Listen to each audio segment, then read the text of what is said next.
नमस्कार साथियों, आप सभी का इन टॉक में स्वागत है। मैं हूँ शशिकांत कुमार। एडीआर का रिपोर्ट सामने आ गया और इस रिपोर्ट के बाद कई बड़े खुलासे हुए। बिहार के नगर निगम चुनाव में जीते हुए प्रत्याशी की कई सच सामने आए। कितने प्रत्याशियों पर कितने प्रत्याशी दागी हैं, अपराधी छवि के हैं, ये सारा जानकारी एडीआर की रिपोर्ट में सामने आ चुका है। एडीआर की रिपोर्ट के बारे में हम आपको विस्तृत रूप से बताएंगे, लेकिन उससे पहले हम आपको बताते हैं तीसरे पेज से जुड़ी जानकारी।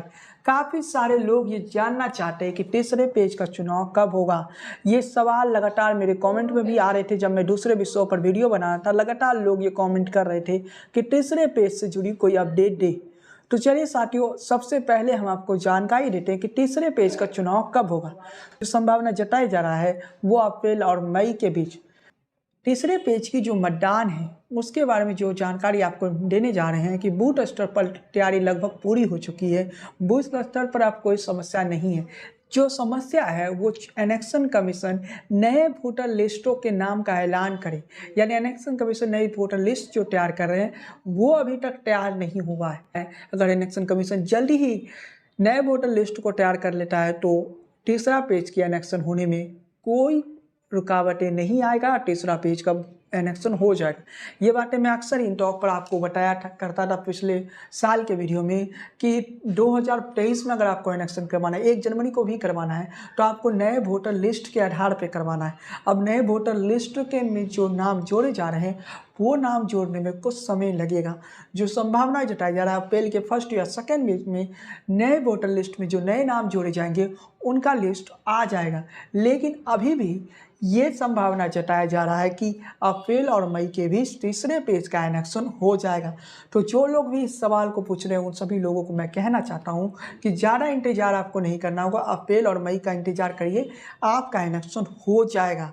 तीसरे पेज की चुनाव, इसके अलावा ये संभावना है कि ये 2024 में इलेक्शन होगा। 2024 में लोकसभा का इलेक्शन है, उस समय लोकल बॉडी का इलेक्शन नहीं होने वाला है।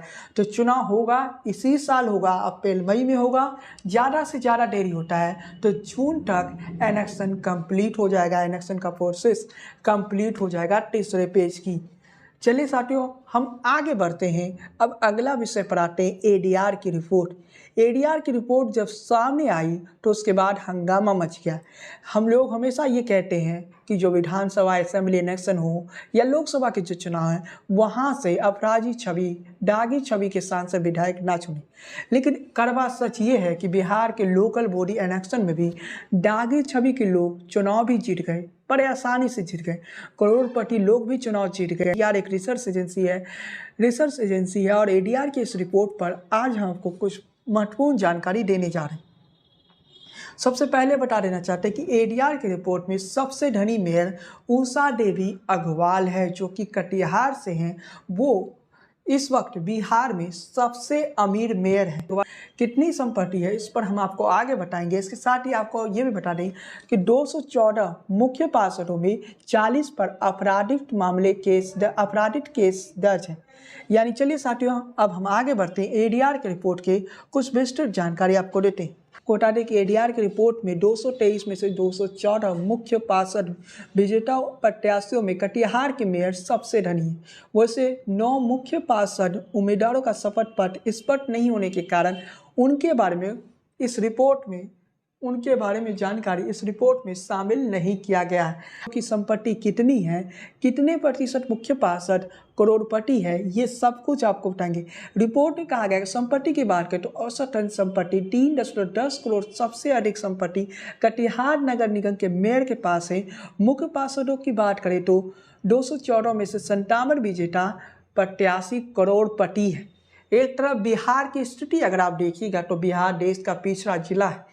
कटिहार सबसे धनी मेयर, कटिहार की जो मेयर है वो बिहार में सबसे धनी मेयर है। लेकिन कटिहार की एक और सच्चाई है, वो कटिहार की सच्चाई ये भी है कि कटिहार देश का सबसे पिछड़ा जिला है। लेकिन उस पिछड़े जिले की मेयर करोड़पति भी है और करोड़पति से भी अधिक है। 60 करोड़ की कम हो गया, नहीं तो वो अरबपति होती। यानी कटिहार की मेयर के पास की जो संपत्ति है वो 93 करोड़ रुपए की। कल्पना कर सकते हैं ये वही कटिहार है जो देश का सबसे पिछड़ा जिला के तौर पे जाना जाता है। कटिहार में कुछ बेहतर नहीं है, लेकिन वहाँ के मेयर करोड़पति है। आगे की आपको जानकारी देते हैं कि 214 जो मुख्य पार्षद हैं उसमें 97 करोड़पति है। बिहार को जब हम देखते हैं तो देश का सबसे पिछड़ा राज्य है बिहार। वो राज्य है जहां पर उद्योग नहीं है, लेकिन उस राज्य में एक लोकल बॉडी के एनेक्शन की बात किया जाए तो 214 में से 97 करोड़पति है।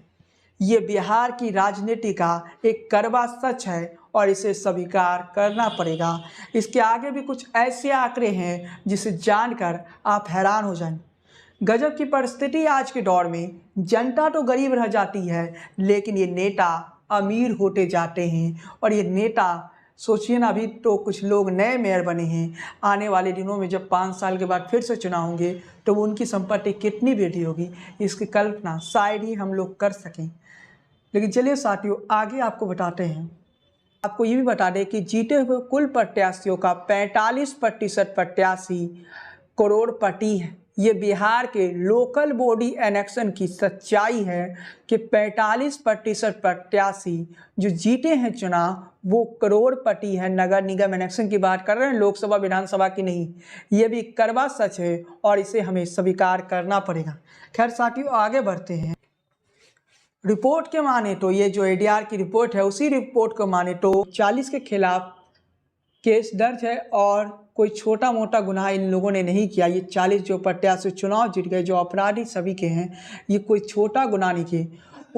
19% जो है जीते हुए कुल प्रत्याशियों में 19% ऐसे प्रत्याशी हैं जिन पर आपराधिक केस दर्ज है, जबकि 27% ऐसे गंभीर मामले में दर्ज है। 2 के खिलाफ तो हत्या संबंधित मामले दर्ज है, 6 लोगों के खिलाफ हत्या का प्रयास का दर्ज है और महिलाओं के ऊपर अत्याचार का केस 2 मुख्य पार्षदों के खिलाफ है।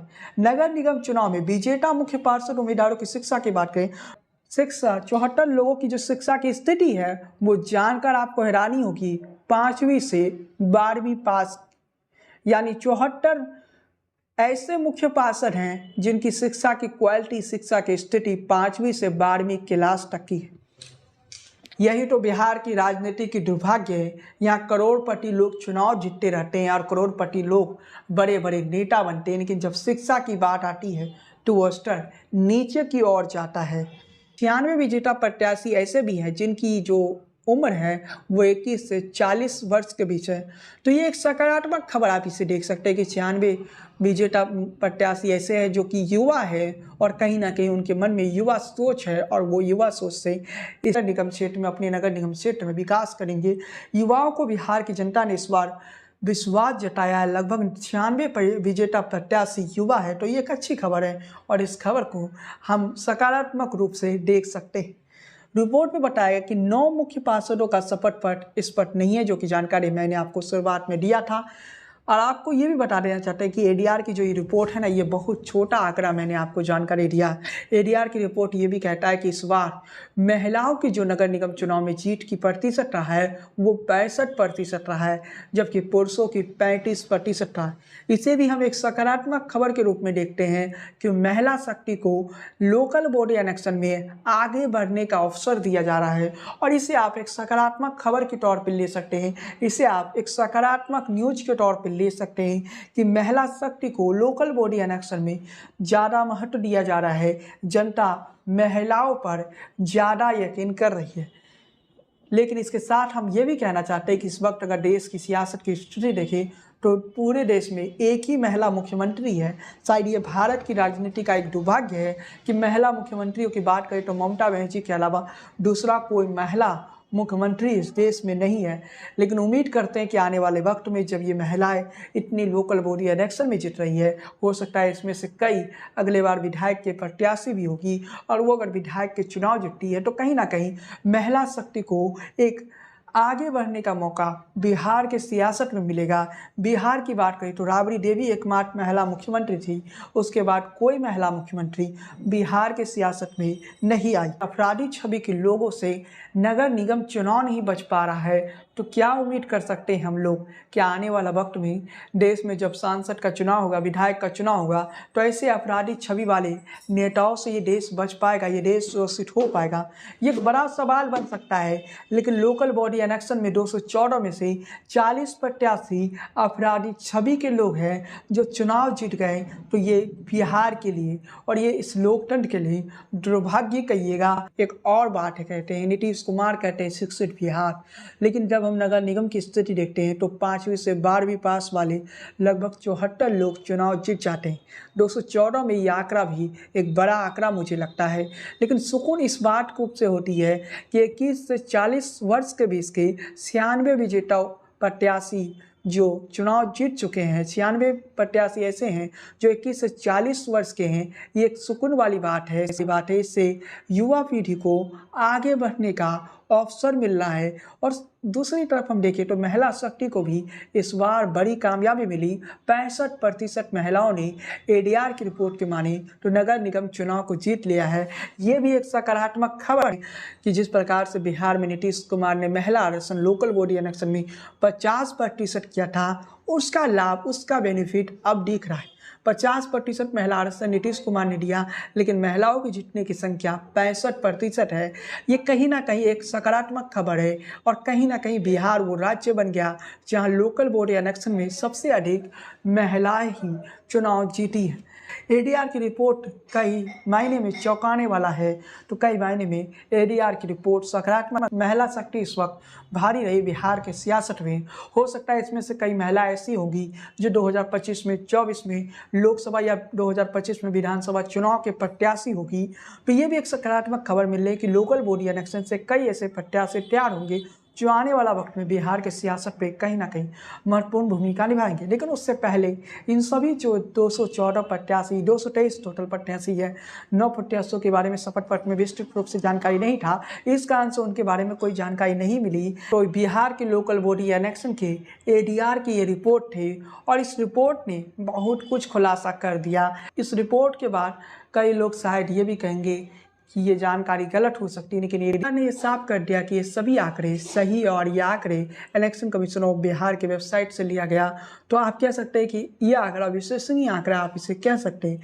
तो काफ़ी सारे जानकारी थे ऐसे प्रत्याशियों के बारे में। हमने कुछ प्रत्याशियों के नाम लिए, कुछ प्रत्याशियों के नाम नहीं लिए। तो चलिए साथियों, कुछ प्रत्याशियों के हम नाम ले लेते हैं जो प्रत्याशी हैं।